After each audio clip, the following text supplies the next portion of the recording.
Bonjour, je m'appelle Laurent Boyer. J'enseigne la philosophie au lycée Élifort à Lormont, dans la banlieue de Bordeaux. Je vous présente Tuto Philo, une série de pratiques pour aborder la dissertation et l'explication de textes en philosophie. Le quatrième numéro vous présente une méthode pour problématiser en dissertation.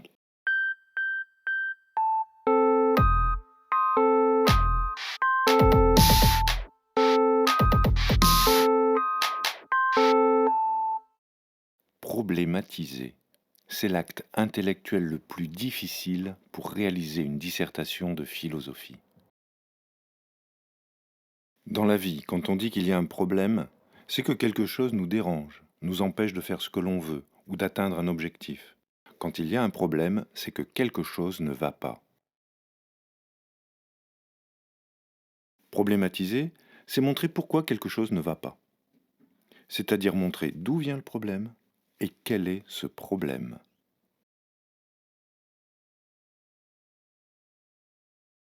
Problématiser, c'est difficile, parce que habituellement, quand on nous pose une question, on a tendance à y répondre directement. Or, en dissertation, il ne faut pas commencer par répondre.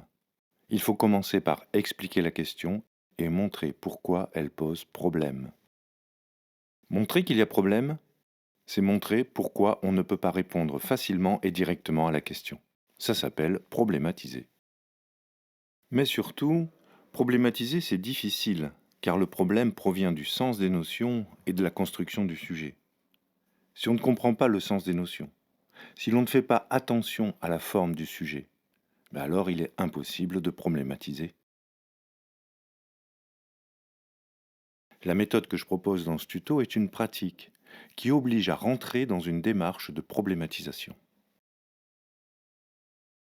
Cette méthode consiste à construire deux thèses contradictoires, c'est-à-dire deux réponses différentes à la question du sujet.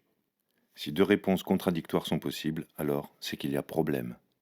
Pour vous présenter cela, nous allons prendre un exemple. Nous allons étudier le sujet suivant. D'abord, mise en place du tuto 2. Je le montre en accéléré parce que ce n'est pas le propos ici.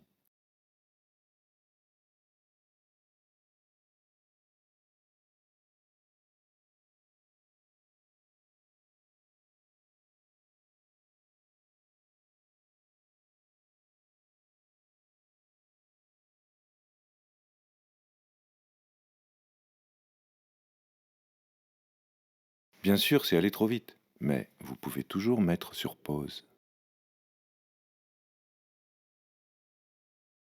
Posons tout d'abord une première thèse.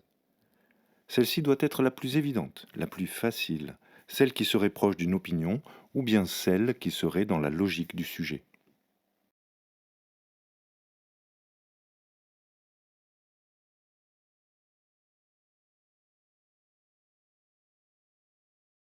Voici maintenant une autre thèse, qui contredit la précédente.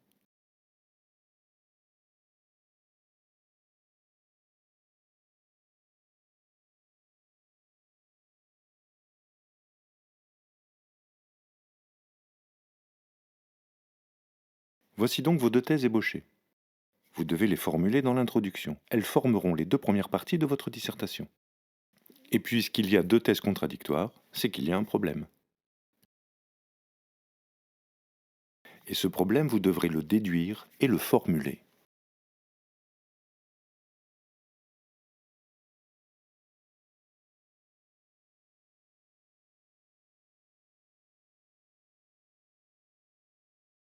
Et je vous propose un autre problème possible, plutôt axé sur la liberté.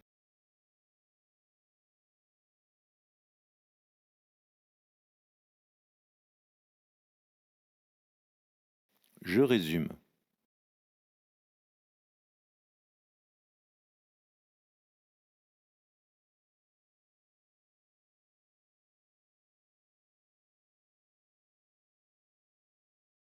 Prenez votre temps.